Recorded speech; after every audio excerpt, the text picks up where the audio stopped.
Muy bien, buenos días a todos. Pues sí, efectivamente, voy a hablar un poquito de algoritmos evolutivos y voy a hablar también de una aplicación que es emana un poquito del proyecto que hemos estado realizando en estos últimos tiempos y que, bueno, se ve en el título, es sobre evacuación en este caso, evacuación de interiores, de espacios cerrados interiores. Que es una cosa bastante curiosa. Yo no sé si ahora, por ejemplo, sonaran las alarmas, si sabríais cómo salir de aquí, o cómo saldríais, o cómo reaccionaríais. Con los codos, ¿no? Bien, es una cosa, si reflexionáis sobre ello, veréis que es un problema que tiene muchas aristas, muchas dimensiones, que es realmente lo que lo hace realmente interesante, ¿no? Desde un punto de vista académico. Aquí muchas veces nosotros, los que trabajamos en estos temas de optimización, pues muchas veces cogemos problemas que son reales, pero que para nosotros son, pues, otro campo donde aplicar las técnicas y tal, y muchas veces pues hacemos bastante abstracción de lo que es el problema y evidentemente intentamos resolverlo, pero enfocándonos en aquellas partes del problema que lo hacen difícil, un desafío de optimización, etcétera, ¿no?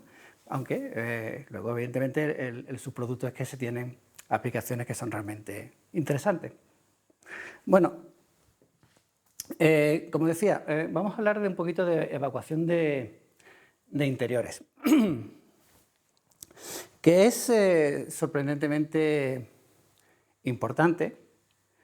Todos sabemos que siempre en cualquier sitio pues hay normativas muy estrictas acerca de cómo tiene que ser las medidas de seguridad de cualquier edificio público, etcétera. Lo que quizá no nos damos cuenta, o quizás sí, no sé, cada cual, pero es la cantidad de tiempo que pasamos en espacios cerrados. Solamente trabajando, bueno, hay gente que trabaja al aire libre, pero solamente el que trabaja en interiores, pues aproximadamente, si descontamos las horas que uno está durmiendo en casa, pues viene a pasar en promedio el 30% del tiempo que está despierto trabajando en un ambiente cerrado. ¿Vale? Si a eso le sumamos el tiempo que uno está en ese tipo de entornos, porque tengo que hacer una gestión, porque voy a ver una película al cine, porque voy de compras, porque voy a esto o lo otro, pues resulta que al final pasamos en entornos cerrados pues más de la mitad de nuestra vida. ¿Vale? Me estoy refiriendo a entornos cerrados públicos, no a la casa de uno, que por supuesto si sumáramos eso pues nos iríamos al 90% o más seguramente. Entonces por eso es realmente el tema de la evacuación es tan importante y hay normativas tan estrictas sobre cómo deben ser. Vamos a ver. Muy bien. ¿Y cuál es el problema de la evacuación? Pues el problema de la evacuación es que es un proceso complejo. Uno quiere que la evacuación, cuando hay una emergencia, se produzca de forma ordenada y forma segura, pero eso va a depender de cómo esté diseñado el entorno y de la naturaleza de la emergencia y, por supuesto, del comportamiento de la multitud, ¿no? Bueno, aquí vemos en la fotografía, no corresponde realmente a un entorno cerrado, bueno, sí. Realmente el entorno cerrado es el callejón de Chiqueros, esto de los Sanfermines, y vemos ahí que se produjo una estampida y se produjo ahí una aglomeración muy grande de personas, ¿no? Es uno de los fenómenos que pasa en este dominio y es precisamente eso, es porque hay un cuello de botella en ese callejón de Chiqueros, que es el tipo de cosa que, por ejemplo, uno querría evitar en un pabellón de deporte o en una discoteca que hubiese algún tipo de cuello de botella de este tipo, ¿vale? Entonces, al final, ¿cuáles son los factores que intervienen aquí? Pues evidentemente que existan este tipo de características geométricas del entorno que faciliten o que dificulten que se produzcan este tipo de fenómenos. cómo se comporta la multitud y cómo reacciona la gente. Y estas dos cosas, bueno, evidentemente la geometría suele ser fija, pero el comportamiento de la gente, aunque tiene un comportamiento que es un componente que es bastante independiente, muchas veces también depende, interactúa con el entorno, de forma que se ve modificado por las circunstancias del entorno. Entonces son estos factores los que hacen que el problema sea tan complejo. Entonces vamos a definirlo así de forma muy genérica. ¿Qué es lo que sería el problema de la evacuación? Entonces, absolutamente general. Pues tenemos un entorno, tenemos una multitud y queremos asegurar la mejor evacuación posible en un cierto tiempo, t. En eso hay estándares, hay diferentes protocolos que te dicen cuánto tiempo tiene que ser la evacuación, si en 2 minutos, en 3 minutos, bueno, lo que sea. Al final es una cierta constante. Muy bien, esta formulación es muy genérica y aquí estamos pasando por alto de muchas cosas que vamos a tener que precisar. Por ejemplo, ¿qué es lo que se puede optimizar? Si queremos la mejor evacuación posible. ¿La mejor evacuación posible en relación a qué?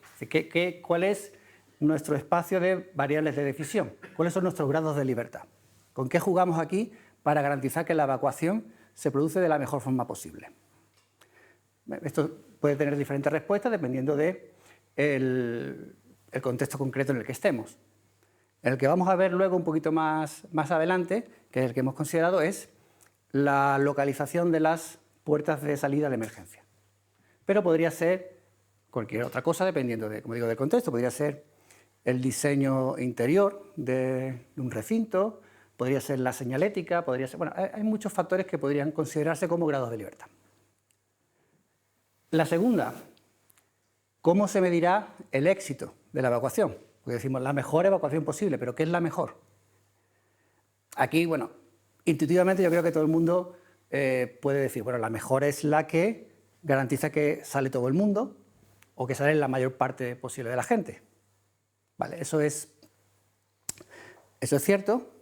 Lo que pasa que, y eso vamos a verlo, normalmente el que tenga un poquito de experiencia con técnicas de optimización sabe que no es algo que se puede usar directamente porque tiene una granularidad muy gruesa. No permite al algoritmo explorar bien el espacio de configuraciones. Entonces, eso vamos a verlo un poquito más adelante.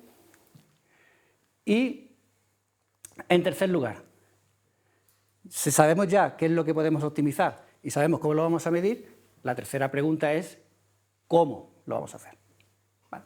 Esta quizás sea la pregunta más simple, en nuestro caso, porque nosotros vamos a emplear metaheurísticas, ¿no?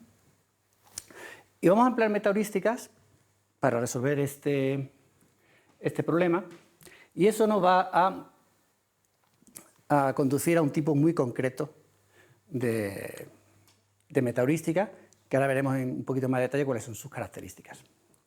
Aquí lo importante, y es una precisión que es la que va a justificar un poquito todo lo que vamos a hacer luego, es la siguiente.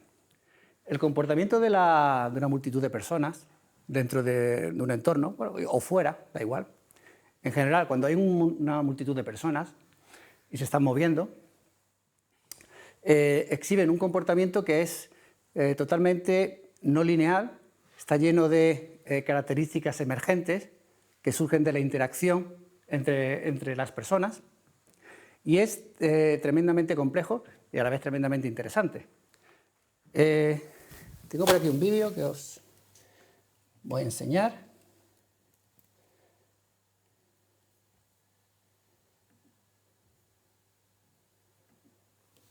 Este es un vídeo de varios años diferentes en los Sanfermines, el día del chupinazo. Aprovechando que la gente lleva camisetas blancas y rojas, pues se puede ver muy bien el comportamiento de la multitud. Y fijaros cómo el comportamiento no es nada aleatorio, sino que se ven o se observan características que son muy propias de, por ejemplo, los fluidos cuando están sometidos a un entorno con turbulencia, ¿vale?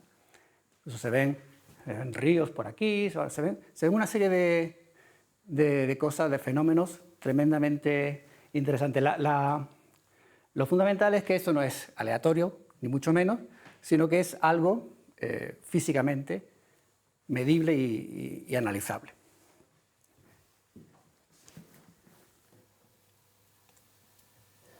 Volvemos a la presentación. ¿Pero qué es lo que ocurre? Que esto no es analíticamente analizable. Es decir, yo no puedo hacer una formulita que me diga cuál va a ser el resultado de la evacuación, porque esto es un proceso muy complejo, muy lineal, de la misma forma que yo no puedo hacer una formulita que me diga cómo se va a comportar los gases que salen de una tobera en una reacción. ¿Qué es lo que se hace en ese dominio y qué es lo que hay que hacer en este dominio? Simular. No hay otra forma que simular el comportamiento. Si sabemos, somos capaces de modelar mediante ecuaciones o mediante cualquier otro formalismo la forma en la que se van a comportar la multitud. Lo que no podemos es encontrar el resultado al final de un cierto tiempo t, porque eso es la solución a un sistema dinámico no lineal con interacciones locales, etcétera, que es muy complejo y que necesita de una simulación. Y esta es la clave, porque si aquí vamos a necesitar simulaciones y vamos a emplear heurísticas o metaheurísticas para solucionarlo, pues lo que obtenemos son lo que se llaman simheurísticas. Bien, ahí tenéis una definición de lo que es una simheurística. Es una clase especial de algoritmos de optimización de simulaciones que integran simulación entre un framework metaheurístico. Es decir, bueno, esto es, al fin y al cabo, es una metaheurística que usa una simulación en la función objetivo. Sí. Pero al final, con esto ocurre lo mismo que ocurría cuando salió la programación genética. En la programación genética uno puede decir, bueno, la programación genética al fin y al cabo es un algoritmo evolutivo en el que tú evolucionas un programa. ¿Vale? Sí, pero en ese campo de la programación genética uno se da cuenta de que hay características muy especiales, muy particulares, y que hacen que sea un campo que en sí mismo es sustancial para diferenciarlo de otros campos relacionados. Y aquí pasa lo mismo. En el momento en que tú tienes este marco de trabajo, una metaheurística, con un mecanismo de simulación, pues ya empiezan a surgir cosas que hacen el enfoque tan sumamente particular, a la vez general de todo el tipo de problemas que se pueden resolver de esta forma, que hacen que se haya acuñado este nombre simheurística. Bien, vamos a ver un poquito ahora de cómo atacarlo. Primero, es importante partir de una definición de lo que es una simulación. ¿Sí? ¿Había una pregunta? ¿Sí? Sí. Le quería preguntar cuál es la diferencia entre una simheurística y un proceso de aprendizaje por refuerzo, por ejemplo. Bueno, la diferencia es que un proceso de aprendizaje por refuerzo no es una metaheurística. Un proceso de aprendizaje por refuerzo es un proceso que optimiza, digamos, de forma online, es decir, que va actuando y va obteniendo un feedback acerca de cómo su respuesta va siendo mejor o peor, y en función de eso se va adaptando. Mientras que una metaheurística generalmente es un proceso offline. Uno tiene un modelo, optimiza su modelo, optimiza lo que quiera que uno está considerando fuera de línea, y una vez que tiene la solución, es la solución que ya uno despliega en el entorno real, ¿no? Que al fin y al cabo, si estamos hablando, por ejemplo, de, como que estaba comentando, de la localización de las puertas de emergencia, pues evidentemente tiene menos sentido emplear aprendizaje por refuerzo, porque uno no está moviendo las puertas de emergencia online, ¿no? No está viendo cómo. O podría, evidentemente, aplicar el mismo criterio de hacer una simulación, moverlo todo offline, y en ese caso, pues igual estaríamos moviéndonos en el territorio de algún tipo particular de metaheurísticas basadas en búsqueda local, etc. Vamos a ver algunas de ellas precisamente, que podrían ser asimilables en cierto sentido, ¿no? Un poquito esa es la la diferencia básica. Bueno, pues estaba diciendo, una simulación, para asentar bien de lo que estamos hablando, pues sería el proceso de diseñar un modelo de un sistema con el objetivo de poder experimentar sobre ese sistema. Poder experimentar ese sistema para saber cómo se comporta y para, en un momento dado, ser capaz de optimizar la operativa de ese sistema. Poder ser capaz de tomar decisiones sobre el mismo en función del comportamiento de esta simulación, ¿vale?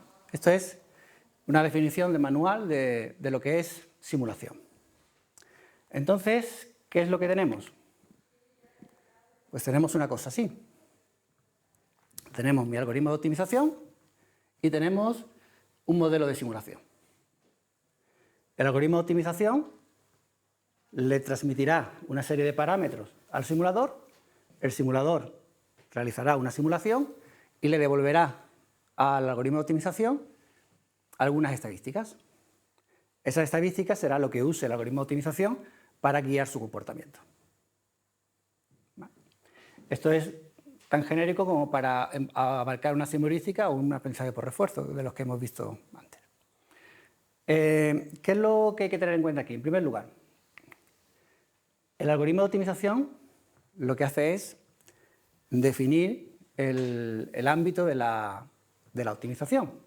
Es lo que decíamos antes, hay que definir cuáles son nuestros grados de libertad, qué es lo que podemos realmente ajustar para conseguir una simulación, una evacuación efectiva. Y en el modelo de simulación hay varias circunstancias que son importantes tener en cuenta.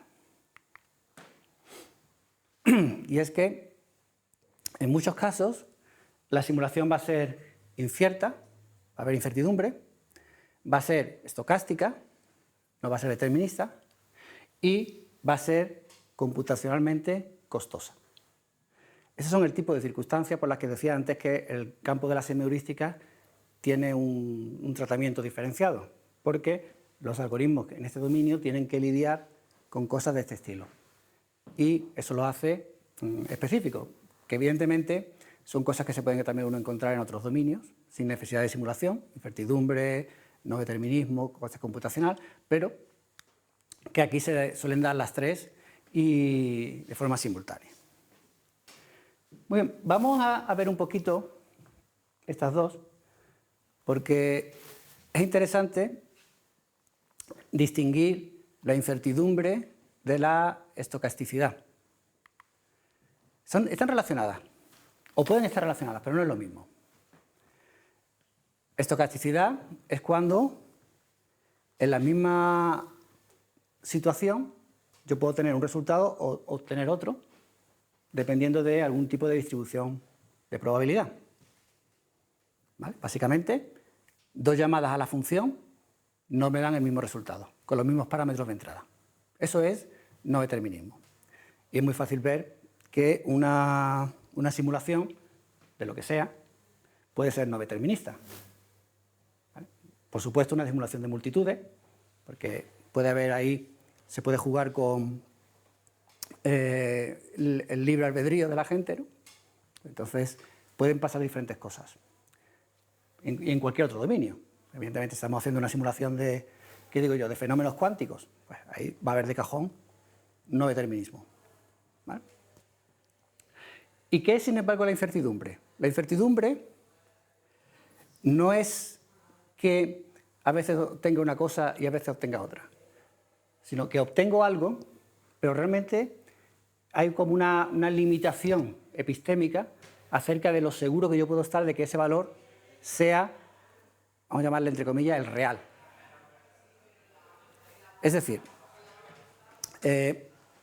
yo hago una simulación, obtengo un resultado, pero por las propias limitaciones de mi modelo, yo no puedo estar seguro de que lo que yo he obtenido represente realmente lo que sucedería si en un sistema real ocurriera el fenómeno que yo estoy simulando. Esa es la incertidumbre. Y cada una de estas dos vertientes, la estocasticidad y la incertidumbre, se gestionan de diferentes formas, ¿no? Ya hemos dicho, una función estocástica es cuando la función objetivo devuelve diferentes valores con los mismos parámetros. Aquí lo he puesto como V serían los parámetros de entrada, R sería el valor objetivo que se devuelve, en 0, 1 porque representa como una distribución de probabilidad, básicamente. O sea, tengo una distribución de probabilidad sobre los valores de la función objetivo en cada punto. Mientras que la incertidumbre no necesariamente tiene que haber, puede ser incierta y no determinista a la vez, pero en general una función incierta no tiene por qué ser determinista, me da un valor y la diferencia es que ese valor no es, o yo no puedo garantizar que sea el valor real, como digo, sino que pertenece a una cierta región de incertidumbre alrededor del valor real. Entonces, ¿cómo gestiono yo esto en mi algoritmo? Hay muchas formas de gestionar. Yo aquí he puesto unas cuantas. Normalmente cuando uno está evaluando un problema que tiene no determinismo, lo normal es hacer múltiples réplicas de la función objetivo, con el objetivo efectivamente de intentar aproximar esta distribución de probabilidad y tener un conjunto muestral que sea representativo de lo que es el valor de la función objetivo en el punto que yo estoy considerando.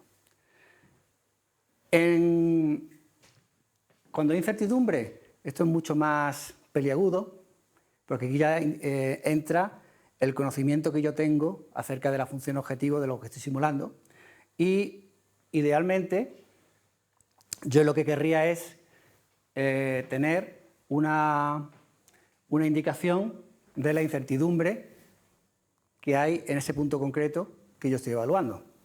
Como os digo, esto es muy ideal y normalmente esto es complicado, ¿no? Pero en algunos casos se puede. Bueno, si os suena el término de optimización Kriging, pues va por aquí. Y una vez que yo tengo mi función objetivo evaluada, ¿cómo aplico yo esto dentro de mi algoritmo? ¿Cómo lo uso para seleccionar soluciones o para reemplazar, etcétera? Bien, en el caso de funciones estocásticas, pues normalmente hay dos posibilidades. O bien uso un estimador central, es decir, hago 20 muestras y tomo la media o la mediana, o alguna cosa de estas, o bien uso directamente un test de contraste estadístico. Muchas veces, ¿sabéis? Por ejemplo, en algoritmos evolutivos, la selección no es necesario que sea una selección proporcional, sino que siempre es una selección comparativa. ¿Es esta solución mejor que esta otra? Para saber si A es mejor que B, no necesito valores absolutos de A y de B, sino simplemente una forma de compararlo. Y esto lo puedo hacer mediante, por ejemplo, un test de contraste estadístico. Si tengo una población de valores de fitness en A y una población de valores de fitness en B, compararlos, ¿no? Y esto lo hemos hecho en algún trabajo. Cuando hay incertidumbre, muchas veces lo que se intenta, sobre todo en dominios como este de la simulación, es irse para un criterio del peor caso. Pues si yo tengo esta incertidumbre, pues me voy a ir a lo peor posible, porque yo al fin y al cabo lo que quiero es que mi evacuación sea lo mejor que pueda. Pues entonces, si tengo este grado de incertidumbre acerca de cuál va a ser la solución, pues me voy para lo peor y de esa forma pues garantizo que como mucho va a ser así, ¿no? Pues es una solución. Evidentemente como decía, están relacionadas, pero hay una intersección. La intersección obviamente se produce cuando yo la incertidumbre la modelo como una distribución de probabilidad. Y en ese caso, pues digamos que todo como casi que colapsa, ¿no? En nuestro modelo de la evacuación de multitudes y tal, básicamente pues colapsamos así porque la incertidumbre fundamental, hay incertidumbres que podemos modelar, incertidumbres que no podemos modelar, ¿no? Hay cosas que realmente es complicado saber cómo de diferente sería el comportamiento de una persona real a la del modelo psicológico que se ha hecho de una persona dentro de una simulación. La distancia es difícil de cuantificar. De otras cosas sí es posible hacer una estimación. Por ejemplo, podéis imaginaros que el resultado de una simulación no es lo mismo o va a ser diferente dependiendo de cómo esté la gente al principio de la simulación. Si yo tengo aquí, imagino que tengo un modelo de este salón de grado y dependiendo de donde estéis cada uno puestos, el resultado de la simulación, si yo simulo que salimos todos, pues va a ser diferente. Se tardará más, se tardará menos, algunos saldrán antes, otros después, etcétera, ¿no? Bien, eso es incertidumbre porque yo, cuando diseño una estrategia de evacuación, yo no sé cómo va a estar situada la gente. ¿Cómo se puede modelar esta incertidumbre? Mediante una distribución de probabilidad. ¿Cuál es la probabilidad de que la gente esté situada en diferentes sitios? ¿Qué es lo más simple posible? Pues suponer que una distribución uniforme de probabilidad sobre todo el entorno, o si se sabe más, pues se afina más, pero una distribución uniforme, de forma que, ¿a qué se reduce esto? Pues a realizar diferentes simulaciones con posiciones iniciales aleatorias de la gente dentro del entorno. ¿De acuerdo? Entonces, fijaros cómo aquí, pues un poco como que colapsa el tema del no determinismo con la incertidumbre. ¿Cuál es la consecuencia también indirecta de todo esto? Pues que evaluar una solución es costoso. Porque ya estamos hablando no solamente de que va a haber que hacer una simulación, sino que seguramente hay que hacer un montón de simulaciones para evaluar una solución, ¿vale? Para tener una muestra representativa de cómo de buena o mala es esa solución. ¿Cuál es la respuesta? Bueno, por un lado, lo que se llaman los modelos subrogados. ¿Qué es un modelo subrogado? Pues básicamente empleando algún mecanismo de aprendizaje automático u otro formalismo, yo soy capaz de predecir cuál va a ser el resultado de la simulación. ¿Vale? Eso quiere decir que yo al principio va a haber un cierto número de simulaciones que voy a tener que hacer sí o sí para construirme un conjunto de datos, entrenar una red neuronal o algo, para predecir cuando yo simule con esta configuración qué es lo que voy a obtener. Periódicamente puedo refinar el modelo, etc. O a veces también en algunos casos se hace un enfoque distinto que es simulaciones de grano grueso y simulaciones de grano fino. ¿Vale? O puedo simular con más gente, menos gente, o puedo hacer una simulación más rápida con una granularidad más gruesa del modelo del entorno, etc. Hay diferentes soluciones. Ortogonalmente a esto, lo que hay que es asegurarse de que haya una convergencia rápida a las soluciones. Es decir, ya no me vale decir, bueno, pues aquí tengo mi meta heurística y voy a hacer 1 millón de evaluaciones y ya está. 1 millón de evaluaciones a lo mejor puede tardar, ¿qué os digo? Una semana de cómputo, dependerá evidentemente del contexto y de cómo lo está haciendo, pero al final, aunque yo esto computacionalmente lo pueda acelerar, pues ¿qué digo yo? Usando GPUs y paralelismo y esto y lo otro. Al final también, la otra pata del banco es asegurar que algorítmicamente mi algoritmo converge rápido. Y esto también hay formas de intentar asegurarlo. Muy bien, pues vamos a entrar ya en materia, vamos a ver las diferentes formas de modelar el comportamiento de la multitud.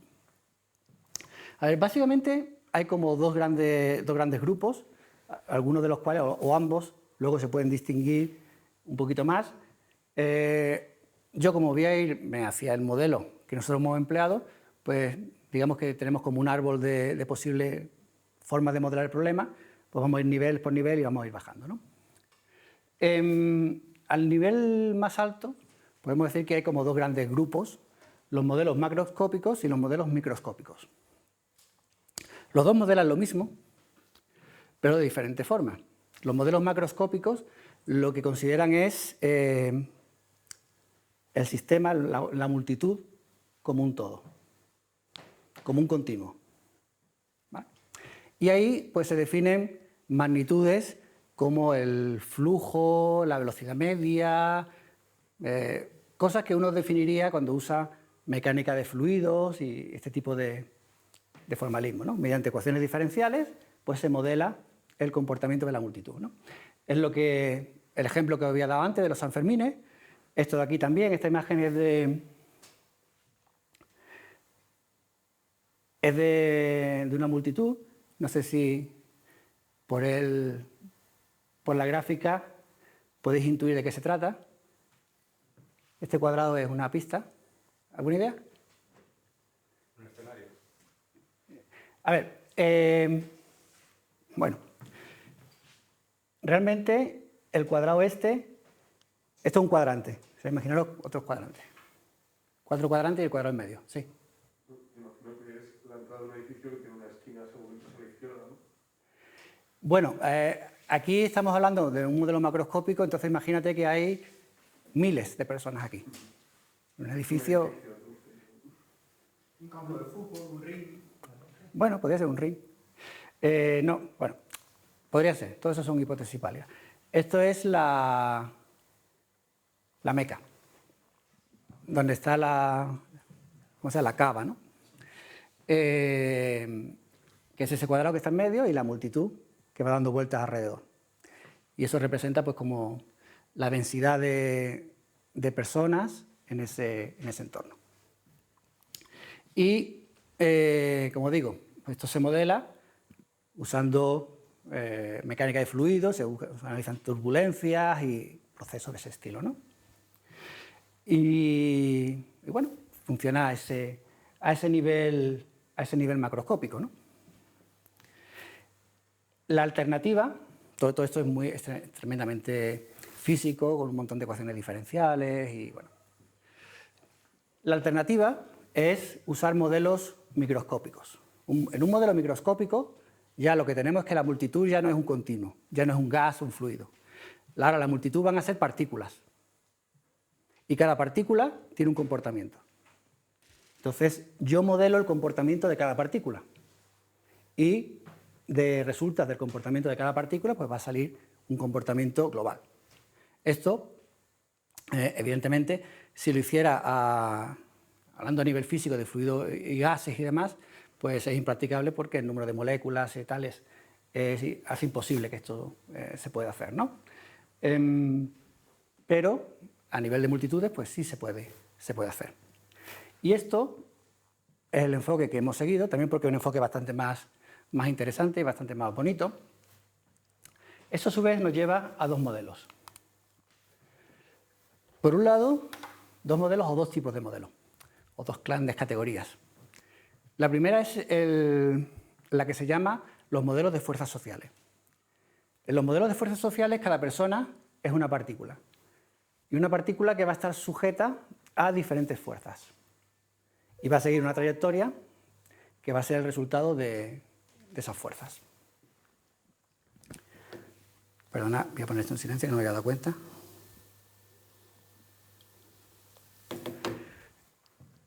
Va a seguir una trayectoria que va a ser el resultado de la suma de todas esas fuerzas. Algunas fuerzas serán atractivas, otras serán repulsivas. Entonces, básicamente, lo que podemos imaginarnos es, tenemos aquí una persona, se suele llamar en la literatura un peatón, bueno, pues un peatón, y quiere irse a la salida, ¿vale? Pues entonces, de alguna forma, la salida ejerce como una especie de fuerza atractiva que tira de la persona hacia la salida. Y hay una serie de fuerzas repulsivas que no tienen que ser todas de la misma magnitud, entonces ya ahí se juega con los detalles de la simulación. Hay, por ejemplo, fuerzas repulsivas con relación a los obstáculos que hay en el camino. ¿Vale? Pues si hay una pared, pues la pared, digamos, me repele. Entonces yo quiero irme para la puerta, pero no quiero irme pegado a la pared, ¿no?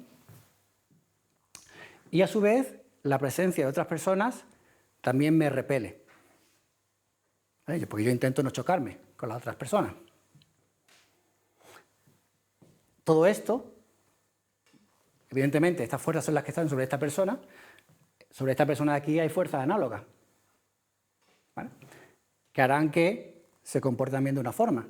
Y ese comportamiento hará que en el siguiente paso pues, todo interactúe. Es decir, hay un montón de interacciones locales aquí. Y esto que es tremendamente, por un lado, puede ser tremendamente preciso. ¿Vale? Tiene alguna serie de problemas. Este formalismo se usa mucho, ¿eh? Hay muchísimos trabajos empleando este tipo de formalismos y con muchas variantes, porque esto admite un montón de variantes atendiendo a cómo se modelan estas fuerzas, fuerzas de otro estilo, puede haber también fuerzas de rebaño, que haga que uno, pues, aunque se le repelan otras personas, se intente ir con el flujo de las personas. O sea, hay un montón de cosas aquí que se pueden hacer. Como digo, esto puede ser tremendamente preciso, porque, entre otras cosas, esto requiere un modelo continuo. Si la posición de cada persona es arbitraria dentro de un plano, la geometría del entorno también es arbitraria, pues yo tengo ahí objetos, polígonos o directamente curvas, politopos, hay, y todo esto es arbitrario y yo modelo. Esta es a su vez una de las cosas que puede ser un poquito problemática, por lo menos para nosotros pensábamos que era un poquito más problemática y que no merecía la pena meternos ahí, aunque como digo esto se usa mucho. Básicamente que esto requiere un montón de geometría computacional, porque si yo quiero, por ejemplo, modelar esta fuerza repulsiva con respecto a un entorno, bueno, aquí una pared, esto es relativamente simple, pero si un entorno, un objeto más complicado puede ser difícil, porque básicamente la idea es que, dada una persona, yo tengo que ver cuáles son los puntos más cercanos de obstáculos y trazar fuerzas que sean perpendiculares a la tangente de ese obstáculo. Bueno, tengo que usar un montón de geometría computacional para esto, que añade un poquito más al coste computacional de la simulación. ¿De acuerdo? La fuerza repulsiva entre personas, bueno, es relativamente fácil porque simplemente imaginarse el segmento de recta que los une y trazar la fuerza a lo largo de ese segmento de recta. Eso no es tan complicado, ¿no? Pero bueno, esto se usa mucho y está ahí. Nosotros, sin embargo, hemos usado un modelo de autómatas celulares basado en agentes. Entonces, básicamente, aquí ya no usamos un modelo continuo, sino que es discreto. Tengo un entorno y yo lo discretizo en casillas. Y cada persona es un agente que está situado en alguna de las casillas y se mueve dentro de la rejilla que yo he definido con la topología que yo ya he definido. Y en función de qué va a estar este comportamiento definido, pues va a estar definido, como en los autómatas celulares, en base a información local. Lo que pasa es que aquí hacemos un poquito de, bueno, no sé si llamarlo trampa, pero es que en parte de la información local es información que puede ser de cierta forma global. Me explico. Sobre la rejilla se definen diferentes campos, como en el concepto físico de campo. Y son campos que dependen básicamente pues, de la geometría del espacio, de la posición de la salida, etc. Y cada persona puede ver localmente el valor de campo en su posición y en las posiciones adyacentes. Entonces, esta información, que en cierta forma es global, pero que solamente se consulta localmente. Y que al final es la que permite modelar realmente el camino a la salida. ¿Vale? Entonces, vamos a ver un poquito más de esto. La gran ventaja que tiene este tipo de modelos es que es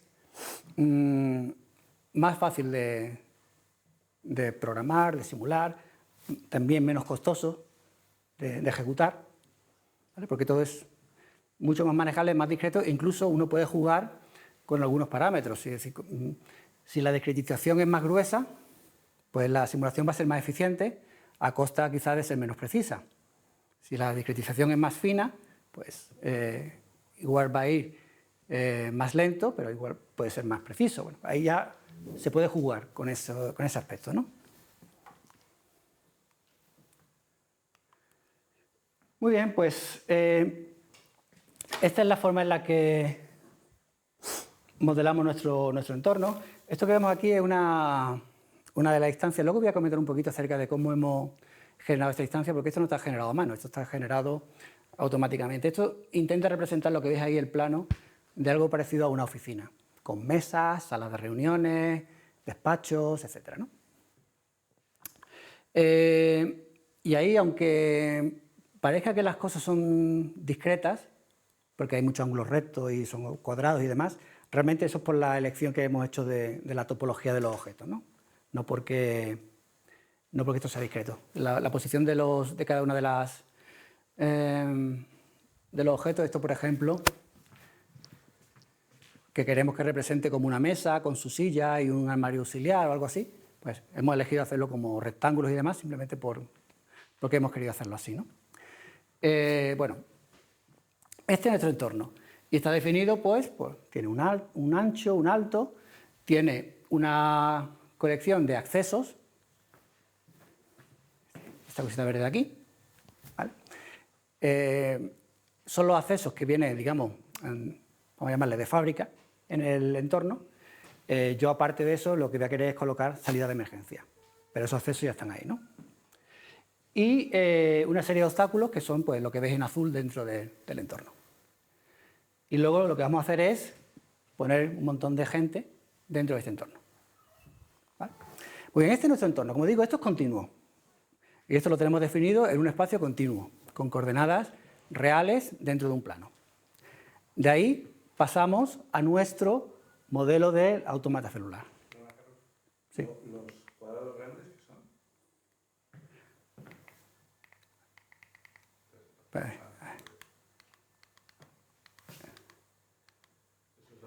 Los cuadrados grandes. Fue un intento de representar como una mesa grande de reuniones o algo así, ¿vale? Y despachos y, bueno, diferentes obstáculos. De hecho, tenemos este es modelo como de una oficina. Tenemos otro sistema para generar planos que son similares, por ejemplo, a un supermercado. Ahora luego enseñaré algún ejemplo.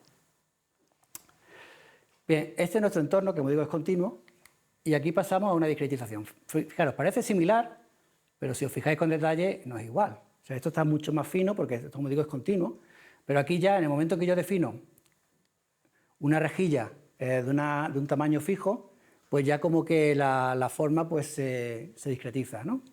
Ya dependerá de dónde caiga cada casilla, pues si cada casilla cae mayoritariamente en un espacio que está ocupado, pues estará ocupada, y si cae en un espacio que está mayoritariamente libre, pues estará libre, ¿no?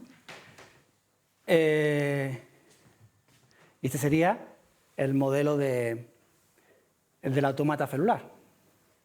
Si yo hago las casillas más chiquititas, en el límite puedo aproximar lo que tenía antes, ¿vale? No lo puedo hacer muy chiquitito de todas formas por lo siguiente. Mirad, los puntos azules son personas. Cada persona puede estar en una casilla.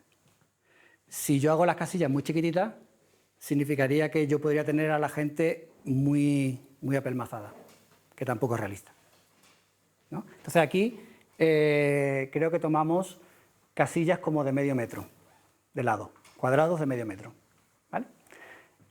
Que eso da, pues, la típica densidad de personas que se suele decir de una manifestación de 4 personas por metro cuadrado, ¿no? Pues más o menos eso. Muy bien, pues aquí tenemos las personas, y las personas pues se intentan mover e intentarán salirse. Muy bien, vamos ahora con lo que os comentaba antes, el tema del campo. En primer lugar, definimos un campo atractivo, un campo de atracción. ¿Cómo se hace eso? Esto se hace sobre nuestro modelo del entorno. Para cada posición de la rejilla, o lo puedo hacer incluso genéricamente sobre el modelo continuo, yo lo que hago es medir la distancia a la salida más cercana. ¿De acuerdo? Entonces mido de cada, en este caso solamente hay una salida que está aquí abajo, ¿vale? Si hubiese salidas por otro sitio, pues evidentemente este campo sería diferente, ¿no? Pero básicamente lo que podéis ver es que lo más verde está cerca de la salida y cuanto más lejos de la salida está más rojo, ¿vale? Básicamente mido la distancia de cada posición a la salida, usando el algoritmo de Dijkstra o cualquiera, y luego normalizo entre 0 y 1, y entonces ahí tengo ya un campo que me dice pues, cómo de buena es esa posición. Realmente, no como de buena en un sentido absoluto, porque al final son valores normalizados, que no es que sean significativos en sí mismos, pero sí permiten distinguir gradientes y distinguir que en esta dirección yo voy acercándome a la salida. Sí. Una pregunta, ¿la topología que asumes con respecto al movimiento de los peatones es norte, sur, este, oeste, o se puede poner diagonal? Lo que hemos considerado luego es la topología de Moore, o sea, los 8 vecinos en diagonal también, pero esto es independiente, o sea, quiere decir, la distancia, sí, no, tienes razón que la distancia para seguir sí. No, está considerado con la geometría de Moore, vecindad de Moore. A lo mejor se puede probar qué pasaría con otras topologías tipo hexágono, Sí.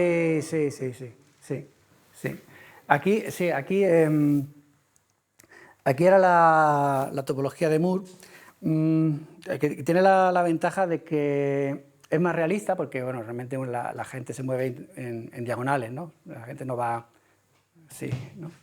Y hexágonos también sería realista desde ese punto de vista. Sí se pierde información de una con respecto a otra, porque se podrían decir infinitas. Claro. Pero a lo mejor así podría justificar que da igual que toméis la de Moore, porque si con el hexágono pasa lo mismo. Sí, con hexágono lo que pasa, bueno, la vecindad es más reducida, porque solamente son 6 vecinos en lugar de 8, y bueno, también como la geometría, los hexágonos no aproxima exactamente un plano, pues siempre hay como, hay un poquito en los bordes, ¿no? Que se van así, como zigzag, ¿no? Pero sí, se podría. Entonces, este campo atractivo, al fin y al cabo, lo que representa es el comportamiento racional de las personas. Uno intenta salir lo antes posible. ¿Y cómo lo hace? Pues siguiendo el gradiente más grande dentro del campo atractivo. ¿Vale? ¿Con esto es suficiente? Bueno, depende de lo que queramos hacer, pero normalmente conviene meter alguna otra cosa más. Y aquí nosotros le ponemos un campo repulsivo. El campo atractivo que he comentado antes, este campo es un campo estático, porque este depende únicamente de la geometría del entorno. El campo repulsivo, sin embargo, es dinámico, porque depende de la posición de otras personas, y eso varía en tiempo real. Bueno, hay parte que influye el entorno, pero también la posición de las personas. Básicamente, nosotros lo que hemos definido es un campo repulsivo que funciona de la siguiente manera. Uno, cuando intenta moverse, este es un poquito nuestro edificio mental de cómo hemos intentado, o lo que hemos querido modelar.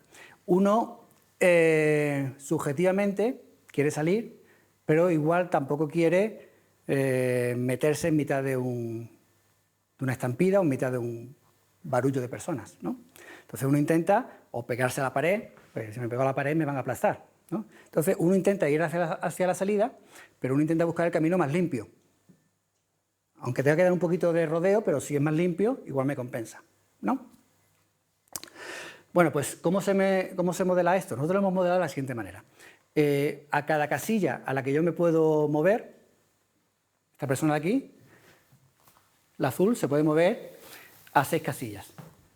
Bueno, 6, así no, contando la que está, suponiendo que se mueve, se puede mover a 5. Esta de aquí y esta de aquí. Para cada una de ellas, lo que mira es cómo de congestionada está. Es decir, cuáles de los vecinos de la casilla a la que yo me puedo mover, o sea, que serán los vecinos de 2 pasos, ¿no? Están libres. Y el objetivo es, yo me voy para allá, pero yo cuando me mueva para allá no quiero quedarme en un sitio en el que yo me encuentre encerrado. ¿Vale? O quiero minimizar eso, de alguna forma. Muy bien, pues esto es un campo repulsivo. Si yo no tengo una posición que está completamente libre alrededor, pues tendría un campo repulsivo mínimo, 0, y si tengo una posición que está completamente rodeada, pues campo repulsivo máximo. ¿Vale? Y como digo, esto es un fenómeno ya más de índole subjetivo. Sí, dime. ¿Estudiasteis también modelos teniendo en cuenta la dirección de las personas que estaban en ese campo?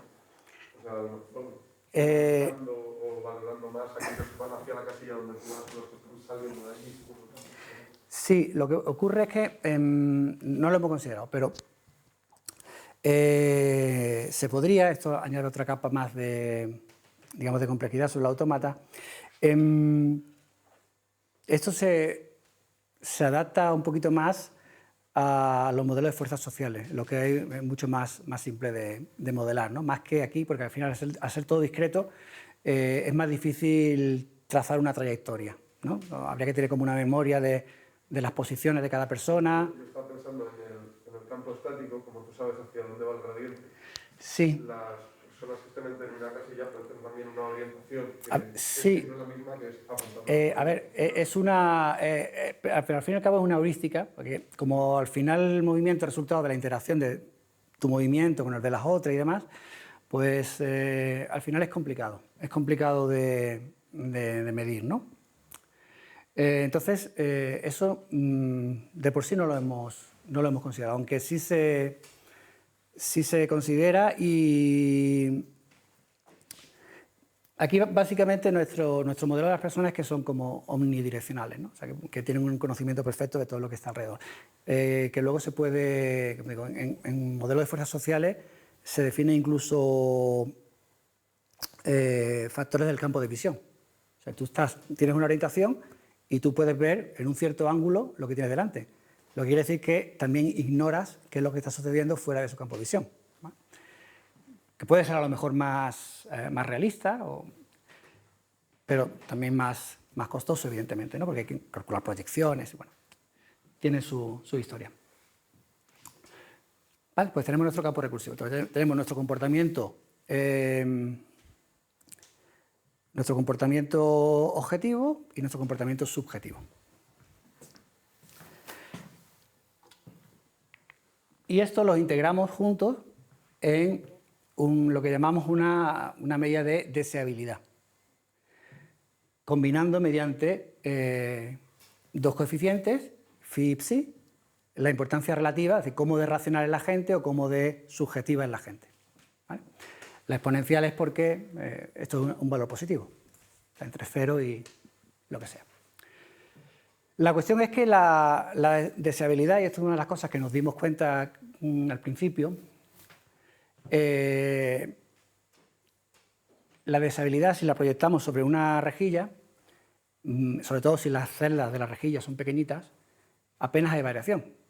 O sea, la salida está allí y la casilla aquí puede ser casi imperceptiblemente solamente más deseable que la casilla que está en dirección contraria. Simplemente porque la distancia a la que yo estoy o las circunstancias del entorno pues hacen que no sea una diferencia mayor. Sin embargo, ¿qué es lo que hicimos? Porque además vimos que fisiológicamente tenía sentido.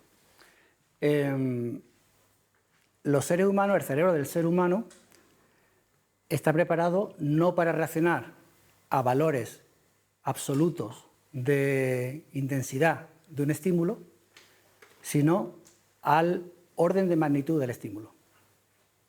Es decir, nosotros distinguimos muy bien como potencias de 10 o como logaritmos.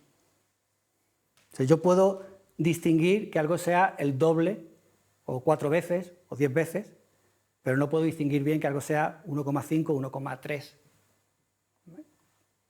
Y aquí hay factores psicológicos, bueno, seguramente hay factores evolutivos, que es lo que hacen que el mecanismo de interpretación de los sentidos funcione de esta forma.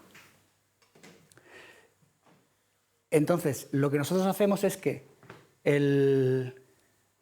lo que distinguimos a la hora de hacer la toma de decisión no es la deseabilidad absoluta de cada posición, sino la diferencia en deseabilidad entre las posiciones adyacentes.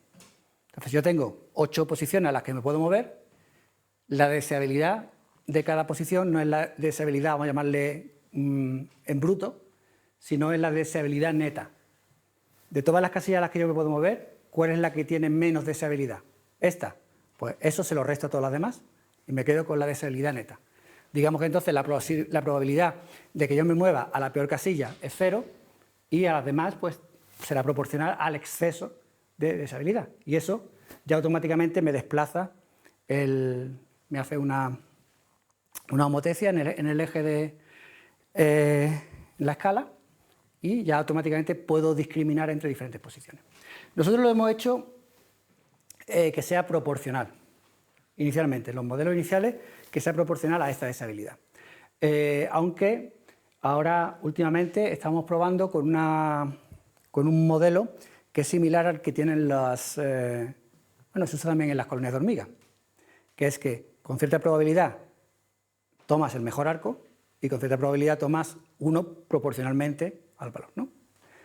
Pues algo parecido también se puede hacer aquí y es lo que estamos probando también ahora mismo, ¿no?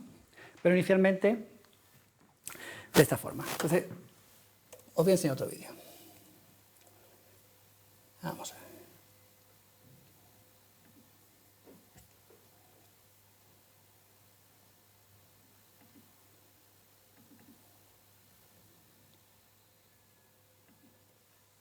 Bueno, esto representa un supermercado.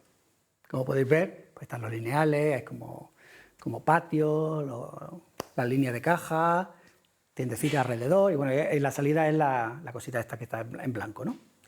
Y pues este es el resultado de una simulación de nuestro sistema. La visualización está hecha offline, no es online, la hicimos con un Real para poder verlo, ¿no? Un poquito como vemos. Y bueno, pues es más o menos realista dentro de lo que cabe, ¿no? O sea, tampoco intenta, pues, hay como cierta variabilidad ahí en las personas, pero más o menos es coherente, ¿no?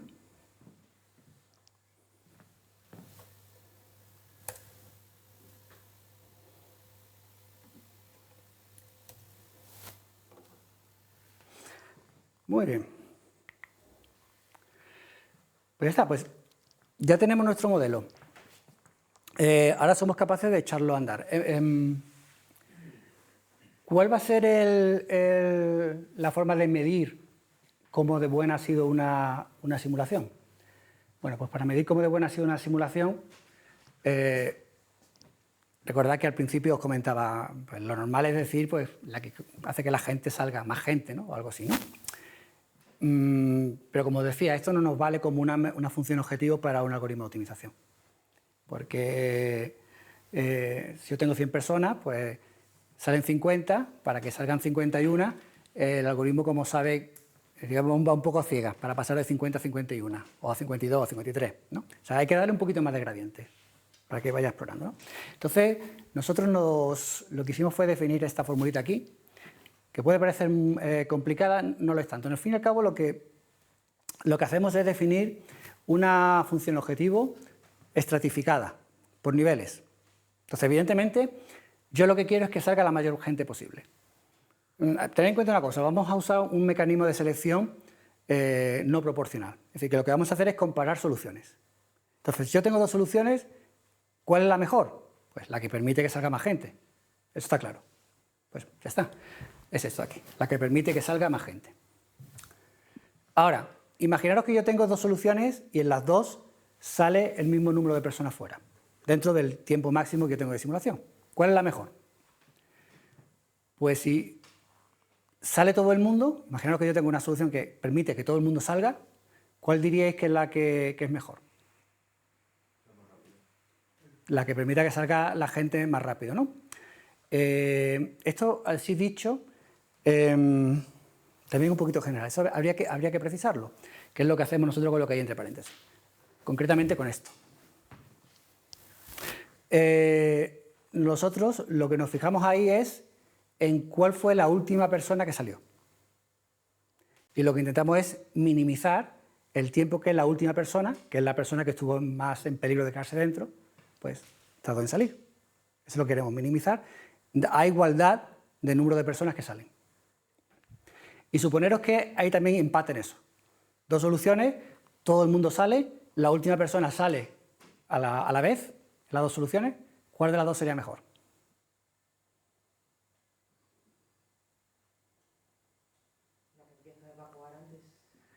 Sí, la que el tiempo medio es menor. O sea, yo me fijo en una persona que es la crítica, que es la última que sale, pero si esa sale a la vez, pues lo que quiero es que el conjunto, el promedio, sea el menor posible. Una cosa, ¿no salen al final todos? Es decir, decís que el primer criterio para desempatar es el número de personas que han salido. ¿No Sí. es un sistema en el cual si da su tiempo suficiente al final acaban saliendo todos siempre? Bueno, depende de cómo... Tiene que ser un timeout. Hay un timeout, sí, tiene que haber un timeout al final porque esto puede durar, si no, para siempre. Es el momento en que se morirían todos porque... Claro, pero hay como protocolos definidos de... No me acuerdo el nombre de los organismos que lo han definido, pero que te dicen que tienen que... Un terremoto, un incendio, tal, tienen que salir en 2 minutos, en 3 minutos. Hay unos protocolos. ¿Es del protocolo correspondiente? Sí, sí. Entonces, el promedio. Vale. Ese sería el criterio de una optimización, perdón, de una evacuación totalmente satisfactoria. ¿Y si no es satisfactoria? ¿Y si se ha quedado gente dentro? Entonces, tengo dos soluciones. En las dos soluciones se ha quedado gente dentro. La que se haya quedado más gente dentro es la peor, está claro. Si hay empate, ¿qué podríamos considerar? Hay que pensar, ¿qué es lo que me da más información gradiente a la hora de hacer que el algoritmo me permita pasar de una persona, de un número de personas que se ha quedado dentro a una persona menos? El último que se salvó, bueno, ese se salvó. Distancia a la meta, ¿no? Distancia al medio, ¿no? La distancia, la persona que está más cerca a una salida. Entonces yo quiero que de todos los que se quedaron dentro, pues el que se quedó más cerca se quede lo más cerca posible, porque eso quiere decir que con un pequeño ajuste a lo mejor esa persona puede salir. ¿Vale? ¿Y si hay empate también en esto?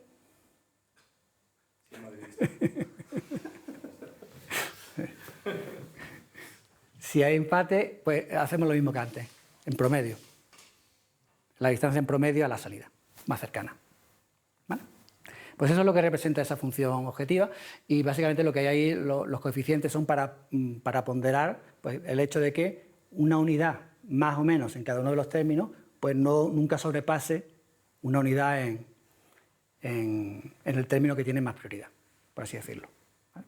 Entonces esto al final da un numerito con un montón de decimales, pero garantiza que a igualdad, que tienen más personas mejor, y a igualdad pues va aplicando los desempates según ese tipo de criterios. Muy bien. Perfecto, pues entonces este es ya nuestro problema, que ya lo podemos definir formalmente, pues con su entorno, una colección de configuraciones iniciales, esto es importante, ya hablamos antes de la incertidumbre, ¿no? Pues lo que consideramos es una colección de posiciones iniciales que tienen que ser la misma para siempre, porque si no, cada llamada a la función objetivo me daría valores diferentes y no podría compararlo, entonces siempre todas parten de la misma posición, un número de salidas de emergencia que yo quiero situar y bueno, la anchura de la salida de emergencia y mi solución, lo que yo busco es la posición de la salida de emergencia, que dado que yo tengo un entorno que lo hemos definido como un rectángulo, las salidas de emergencia van a estar en el perímetro del rectángulo, pues básicamente cada salida de emergencia se representa por un número real, que es una posición dentro del perímetro. Porque la anchura viene dada y ya está. Entonces lo que hago es las simulaciones sobre todas las configuraciones iniciales, promedio, podría haber empleado otro tipo de mecanismo, pero nosotros hemos elegido el promedio y ese es el valor de la función objetivo que yo quiero optimizar. Muy bien. ¿Cómo se podría optimizar esto? Pues una posibilidad es usar un algoritmo voraz. Un algoritmo voraz es bastante sencillo. Bueno, tiene el problema de que aquí estamos hablando de un dominio continuo, porque la posición de la salida es continua en el perímetro, ¿vale?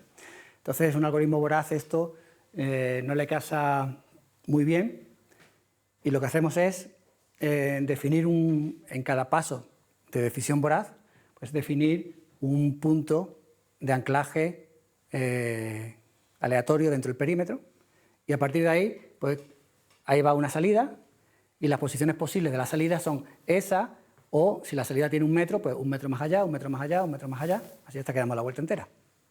¿Vale? Entonces, inicialmente no hay ninguna salida de emergencia, solamente las salidas propias que tenga el entorno, si las tenía, y yo coloco una salida y miro con una salida dónde está mejor. Aquí. Pum. Fija. Segunda salida. Ya esa salida está fija y la que hubiera al principio también, coloco la segunda. Encuentro la mejor, pum, aquí. La tercera, y así sucesivamente. ¿Vale? Sí. Pero podría suceder que al colocar la segunda, ya la primera no sea la óptima. Claro. Por eso hace falta un mecanismo de optimización global. No este es el primer enfoque, pero evidentemente hay interrelación. O sea, la dinámica ya va a ser totalmente diferente y por eso hace falta un algoritmo que las coloque, si son 3, 4 las que sean a la vez, para que la... Pero bueno, este, digamos, es un algoritmo de referencia. Digamos, pues, esto es bastante sencillito, pues ahí lo tenemos. ¿Un algoritmo evolutivo? Bueno, un algoritmo evolutivo, básicamente lo que necesitaría simplemente es codificar la posición de la salida. Si son K salidas, pues K valores reales, entre 0 y el máximo del perímetro. Y ahí las coloco. Ahí lo único que tengo que tener cuidado es inicializarlo, es relativamente fácil. ¿Cómo hago el cruce? Son vectores reales, pero son vectores reales que representan puntos a lo largo del perímetro. Es decir, realmente cada solución no es un vector, es un conjunto de valores reales. Eso quiere decir que la misma solución, con la salida en el mismo sitio, yo la puedo representar con vectores distintos, simplemente cambiando el orden. Y es la misma solución, evidentemente.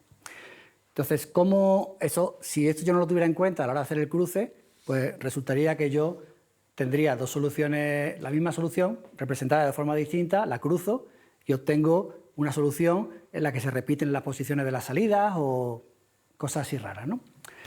¿Cómo lo soluciono? Pues uso un operador de cruce orientado a conjuntos. Yo tengo que recombinar esta solución y esta solución. Cada solución son dos conjuntos. Creo el conjunto unión y del conjunto unión yo selecciono tantos elementos como necesito, al azar. Entonces, si resulta que tengo dos soluciones iguales, pues el conjunto unión es el mismo y la solución hija va a ser exactamente igual, como tendría que ser de otra forma, no hay otra posibilidad, ¿no? Ahora, si difieren en alguna posición, pues las que sean comunes es posible que se mantengan o no, dependiendo de la selección aleatoria, y podré coger de una y de otra, ¿no? Entonces, el cruce es, aunque los vectores son continuos, el cruce es discreto. La mutación sí es continua, porque lo que se hace es, pues, lo típico con vectores reales, pues se suma una perturbación gaussiana a cada posición. Es decir, tengo una puerta aquí, pues la desplazo un poquito en un sentido o en otro, de forma gaussiana.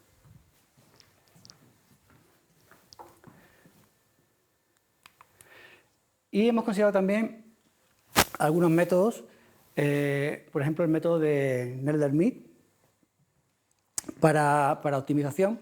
Y esto viene de algo que voy a contar ahora dentro de un momentito, que tiene que ver también con los mecanismos híbridos, ¿no? Bueno, el algoritmo de Nelder-Mead imagino que seguramente lo conocéis, ¿no? Básicamente, dado un conjunto de puntos en el espacio de búsqueda, pues se van realizando una serie de operaciones geométricas dependiendo de cuáles son mejores o peores. Si, por ejemplo, resulta que este es el peor, tengo 3 puntos, pues yo lo que haría es alejarme del peor, siguiendo la perpendicular a la unión de esos 2 puntos. Entonces me iría en esta dirección. Y ahora este de aquí, si es mejor, pues descartaría este y ahora tendría otro triangulito y iría por ahí, pues, realizando una trayectoria en el espacio de búsqueda, ¿no? Un algoritmo muy sencillito y bastante, bueno, es más complicado porque el triangulito se extiende, se expande, se encoge, pero es bastante efectivo.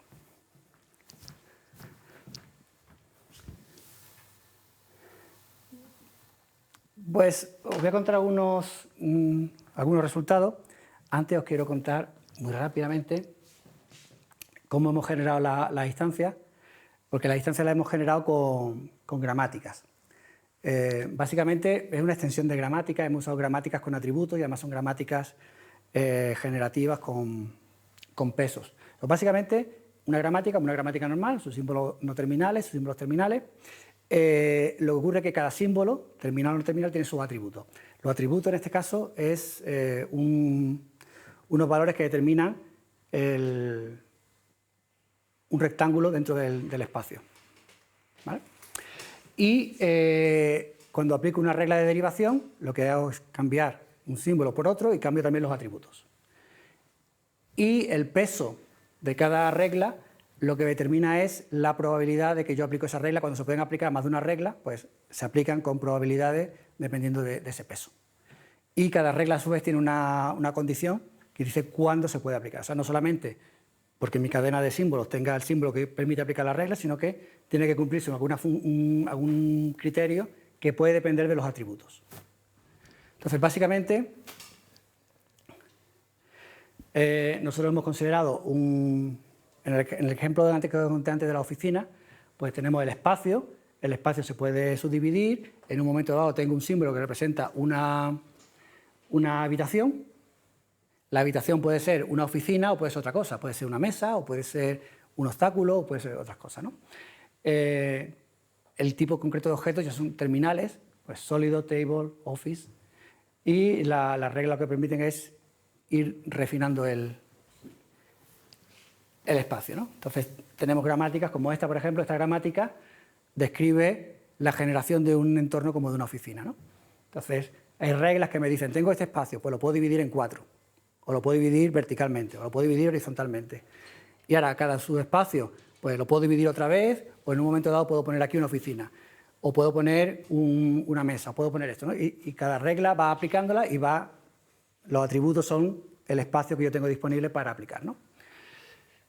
Y esto me da, pues, un montón de entornos como este, ¿no? Que son, bueno, desde luego, no sé si son muy realistas, pero desde luego son mucho más realistas que los primeros que empezamos a trabajar, que eran simplemente distribución aleatoria de obstáculos, ¿no? Que está bien porque esto te permite jugar con la densidad y cosas así, pero esto es un poquito más estructurado, ¿no? Entonces ahí consideramos este conjunto de distancias, definimos una serie de parámetros, 4 salidas, de 2 metros de ancho, cada casilla, la discretización es de medio metro cuadrado, 50 personas, una velocidad media de movimiento de las personas de 0,77 metros por segundo, una atracción, son los parámetros phi y psi antes, y un tiempo de 1 minuto. Bueno, los parámetros que consideramos. Y esto es lo que tenemos, esto es de una instancia concreta, son muchas, pero bueno, ilustrativo, de que se ve que el algoritmo voraz, pues como el algoritmo voraz tiene un comportamiento estocástico, porque elige un punto de anclaje aleatorio, pues lo puedo repetir muchas veces y tener resultados diferentes, ¿no? Y bueno, pues es más o menos rápido, pero da soluciones que no son de la mejor calidad. NeRDR tarda un poquito más, porque cada fase de convergencia tarda en darme una solución, pero al final da soluciones que son mejores que la voraz. Y el algoritmo evolutivo, un algoritmo evolutivo simple, el que he comentado antes, pues da los mejores resultados. Bueno, analizamos estadísticamente y realmente el algoritmo evolutivo va bastante mejor que los otros algoritmos, ¿no? Aquí veis las soluciones que se han encontrado, no sé si se ve bien, si podéis distinguir. Son parecidas, las mejores soluciones son parecidas sobre una instancia concreta, pero no son iguales. O sea, esta salida es fija, están todos igual. Y fijaros como todos, pues más o menos, intentan colocar una salida de emergencia por aquí, aunque la posición concreta varía un poquito. Todas intentan colocar una por aquí. Todas intentan colocar una por aquí arriba. Y lo que se diferencian es en la cuarta, ¿no? El algoritmo evolutivo la coloca por aquí, el greedy la coloca por aquí arriba, el NeRDR la coloca por aquí abajo, ¿vale? Bueno, ya es detalle de afinar. El comportamiento también, os digo, es bastante antiintuitivo, o sea, uno pensaría que poner por la salida aquí o allá iría mejor, pero luego cuando ve la simulación pues ve que no es así, pero esto es lo que obtenemos. Entonces, a partir de aquí, pues le dimos una vueltecita de tuerca y vamos a probar enfoques híbridos. No usamos el algoritmo de Nelder-Mead, que es más costoso, usamos el algoritmo de Hook-Gibbs. No sé si estáis familiarizados con este algoritmo, pero bueno, básicamente lo que hace es, está en este punto, pues hace como una cruz, mira cuál es mejor, pues me voy aquí, ¿no? Y ahora de aquí me desplazo a la misma distancia que había anteriormente, con lo cual tengo aquí otra cruz, miro el mejor, me desplazo otra vez, miro cuál es el mejor, el que el mejor está aquí, pues me iría aquí, ahora me iría por aquí fuera, pues voy siguiendo la línea, aquí no mejoro, entonces lo que hago es que hago la cruz más pequeñita, me iría aquí, ¿vale? El siguiente me voy aquí, miro estos 4 lugares, el mejor es este, pues me iría aquí, y así voy moviéndome, voy haciendo como una trayectoria, se llama búsqueda por patrones, ¿no? Es bastante efectivo como mecanismo de optimización local de caja negra en entornos continuos y lo usamos como mecanismo de búsqueda local. Y definimos un algoritmo memético combinando el algoritmo evolutivo como el algoritmo de Hook-Gibbs, usando el algoritmo de Hook-Gibbs como mecanismo de mutación. O sea, en lugar de mutación gaussiana, pues mutación de... Bueno, además de mutación gaussiana, mutación de Hook-Gibbs. Y usamos, como esto es, aunque es menos costoso que en el del MIT, es costoso, usamos lo que se llama lamarquismo parcial. Lamarquismo parcial significa que no todas las soluciones se someten a búsqueda local, sino solamente algunas, probabilísticamente, ¿no? Bueno, si queréis saber más sobre memético, pues aquí tenéis esa referencia.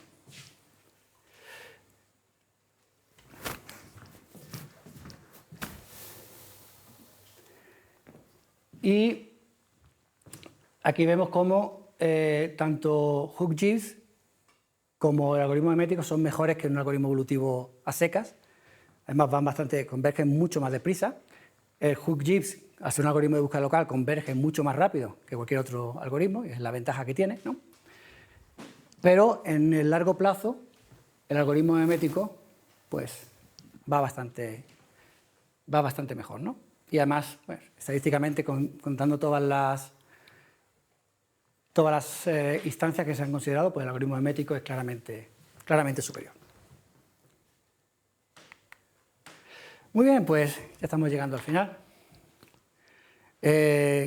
Consideraciones importantes sobre este tema.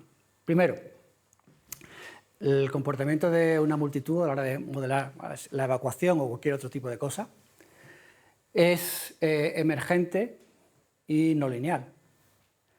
Y por ese mismo motivo es algo que es de forma inherente solamente abordable mediante simulaciones, ya sean de un tipo o de otro, macroscópica o microscópica, basada en agentes discretos o basado en fuerzas sociales, la que queráis, pero al final con simulación. Por lo tanto, cualquier cosa que se quiera optimizar en este contexto, pues las semiheurísticas son el marco de trabajo general para abordarlo, ¿no? Y como hemos visto y como los resultados que hemos obtenido, los enfoques meméticos son particularmente efectivos. ¿Qué es lo que estamos haciendo ahora? Pues como esto al final os comentaba que es bastante, aunque sea más o menos eficiente los formalismos que estamos empleando y demás, al final hay ahí un cuello de botella computacional que estamos intentando atacar mediante el empleo de paralelismo y mediante el empleo de modelos subrogados para tener una evaluación del fitness más rápida. Y por supuesto, un aspecto que esto es puramente computacional, por así decirlo, lo que es más bonito es la parte de enriquecer el modelo, ¿no? Que ahí sí estamos trabajando en bastantes direcciones. Por un lado, la estratificación de la multitud, es decir, considerar que la multitud no son un grupo de personas que son todas iguales en comportamiento, sino que, imaginaros, pues a lo mejor hay adultos, hay niños, hay ancianos, cada uno se mueve a una diferente velocidad, cada uno tiene un nivel diferente de aversión al riesgo de la multitud, etc., ¿no? Eso por un lado. Comportamientos heterogéneos. Estamos también trabajando en situaciones en las que hay problemas de seguridad, o sea, que hay miembros de la multitud que son hostiles al resto, ¿no? Cosas así. Y también enriquecer el entorno, que al fin y al cabo interactúa con todo lo demás. La señalética del entorno, porque muchas veces uno no tiene por qué conocer dónde está la salida de emergencia, y uno lo que va es siguiendo la salida, ¿vale? Entonces, dónde esté la salida, la señalética, y cómo esté, al final es lo que te dice cómo se va a producir la evacuación. Mapas dinámicos, también. Y si hay un incendio, pues hay zonas del mapa que pueden estar disponibles en un momento dado, pero que en un momento dado pues, hay fuego, ya no puedes pasar por ahí. Al principio sí podías, pero luego ya más tarde no. Porque hay fuego, o hay humo, o una inundación, o lo que sea. O un derrumbe. Y mucho más, ¿no? Aquí lo bonito es que es tremendamente amplio. Muy bien, pues nada, esto era todo lo que quería contaros.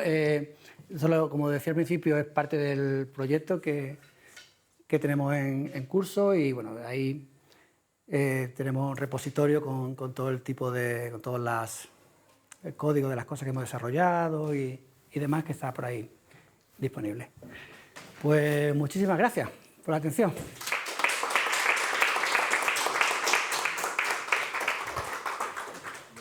Gracias, Carlos. Sí. Bueno, por ejemplo, tengo la voz un poco tomada, pero creo que podré hablar. Vale. Entonces, cuando contabas la función de fitness, claro, calcular cómo de buena es una solución requiere hacer el muestreo, porque requiere hacer muchas simulaciones de qué es lo que podría haber pasado, ¿no? Entonces, evidentemente es lo más legítimo que se puede hacer ahí viendo las situaciones. Entonces, tiene toda la pinta cuando uno tiene un problema en el cual sacar una muestra es barato, se puede hacer en tiempo polinómico, pero se sospecha que sacar la media requeriría tiempo exponencial. Tiene toda la pinta de que el problema de calcular la función de fitness probablemente sea SARP completo, que son problemas mucho peores que los NP completos. Si alguien puede resolver un problema SARP completo en tiempo polinómico, la jerarquía polinómica quedaría entera, o sea, es un horror. Pero en muchos casos eso ya nos da la legitimidad para que efectivamente la mejor solución del mundo sea simplemente hacer muestreo, porque no se puede hacer otra cosa, porque sabes que sacar la media sería intratable, ¿vale? A no ser que se cumplan determinadas cosas de complejidad extrañísimas. Aún así hay algunos problemas SARP completos que se aproximan peor, porque a veces puede ocurrir este riesgo, que es el que tiene consecuencias prácticas y es a donde quiere ir yo a llegar. Que es que, imagínate por ejemplo que tienes 1000 soluciones. En 999 de ellas se salva todo el mundo, y en una de ellas muere 1 millón de personas. La media es que mueren más o menos 1000 personas. Entonces, cuando sabes que el espacio muestral sigue una gaussiana o algo parecido, entonces es cuando es más legítimo usar esto, y algunos problemas SARP completos se puede mostrar que aproximan con una determinada precisión, se cumplen una determinada propiedad y tal. En otros se corre ese riesgo. Entonces, me pregunto, ¿tenéis una visión global del espacio muestral sabiendo que no hay esos picos extraños que se salen de la gaussiana? Es decir, que todo parece igual, todo parece igual, todo parece, ¡ops! Un pico en el que tiene una probabilidad de 1 entre 1000 de que mueran 1 millón de personas, así que la media se la carga entera. ¿Habéis visto algún tipo de...? Es muy costoso en cualquier caso. Sí, a ver, no lo hemos hecho como tal, aunque sí hemos mirado la distribución de los resultados. Normalmente, a ver, no suele ser una gaussiana. El pico suele estar concentrado alrededor de... Bueno, la media al final... Por muestreo, no, claro. Sí, por muestreo. Hay un valor que es más frecuente, la moda, que al final suele coincidir con la media muy aproximada porque está todo muy concentrado ahí. Y luego suele haber como una cola, pero una cola... ¿Y esa cola que tiene muy poca probabilidad concentra eventos catastróficos? No, o sea, no, esa es la clave. Normalmente... Si a ver, tiene probabilidad despreciable, no tiene efecto exponencial, y por tanto la probabilidad despreciable se compensaría con efecto catastrófico exponencial, entonces el muestreo es claro, eso depende también del tipo de entorno que se considere. Los que hemos considerado, de luego, no se da. Es posible que en algún tipo de entorno un poquito más patológico, yo no sé yo, si en algún tipo de... Todo el mundo va al ascensor, el ascensor no funciona. Claro, o el que ponía al principio del callejón de Chiqueros de la Plaza de Toros de Pamplona, ¿no? Pues es posible que ahí haya escenarios que se salgan de lo común y que sean bastante... No lo sé. En los escenarios así entornos más o menos, ya sea totalmente inestructurado o estructurado de la forma que hemos hecho, de forma más o menos regular y con varias salidas de emergencia, no sé, hay variabilidad, pero no hay un evento catastrófico. Entonces, como habéis visto que las penalizaciones no tienen picos, eso legitima perfectamente que uséis el método. Okay, vale, muchas gracias. Tiene una pregunta, Carlos. Pensando un poco en la simulación, ¿no? Si tú simulas con un conjunto de agentes, imagínate 1.800 personas, cada uno sería un agente corriente. O sea, digamos, tienes que empezar por un agente, ese agente se mueve, entonces, ¿eso cómo se consigue? En autómatas celulares hay un mecanismo que se llama barrido aleatorio. Es síncrono, o sea, es síncrono. No es síncrono, es lo contrario, es asíncrono, porque cada uno se mueve, o sea, no se mueven todos a la vez, sino que cada uno se mueve y todos los demás están quietos, y luego otro y luego otro. Lo que pasa es que el orden en el que se mueven es aleatorio en cada paso de la simulación, para que no se produzcan... pues, si no se pueden producir como cosas cíclicas, ¿no? De que yo me voy para acá, tú vas para acá, luego para acá, y para adelante y para atrás. Al ser aleatorio, esto hace que sea mucho más difícil que se produzcan estas ciclicidades, ¿no?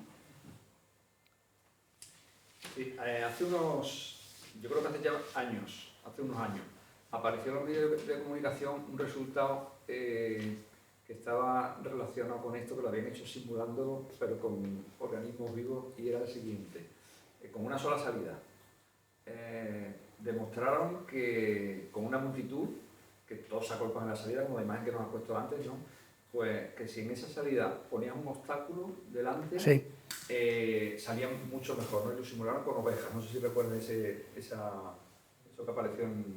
Entonces no sé si habéis considerado plantear ese tipo de cosas. No lo hemos hecho, pero hay de hecho un trabajo que tenemos localizado en la literatura, que de hecho usa algoritmos evolutivos para optimizar la forma de un obstáculo situado en ese punto para maximizar el flujo.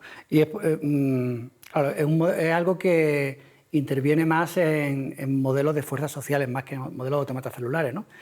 Porque la forma del obstáculo genera fuerzas repulsivas, que es lo que hace que efectivamente la gente se separe o se agolpe y se separe el flujo, porque al final el flujo, pues, las probabilidades de estampida son no lineales, o sea, depende de la densidad del flujo.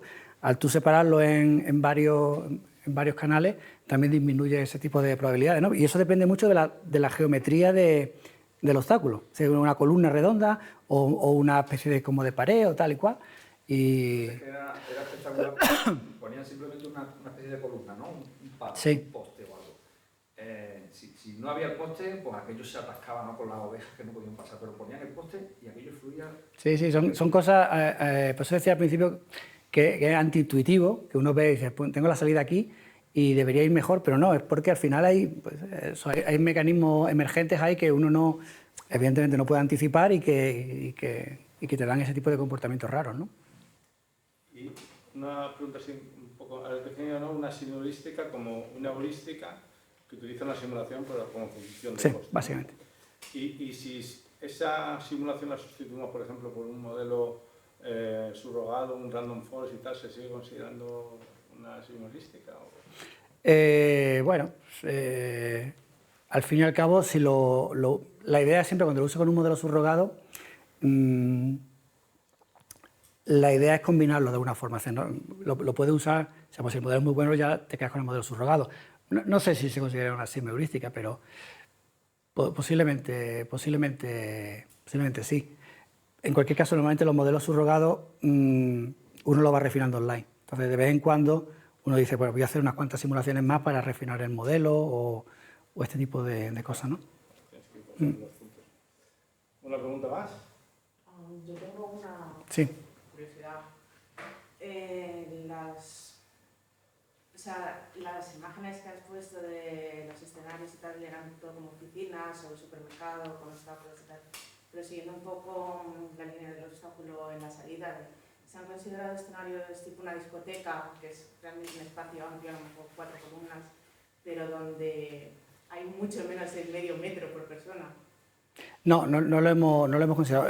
Nuestra idea es extenderlo. Hemos considerado estos dos entornos porque eran los primeros que salían, que que uno se le ocurría, ¿no? Una oficina, un supermercado de aglomeraciones de gente.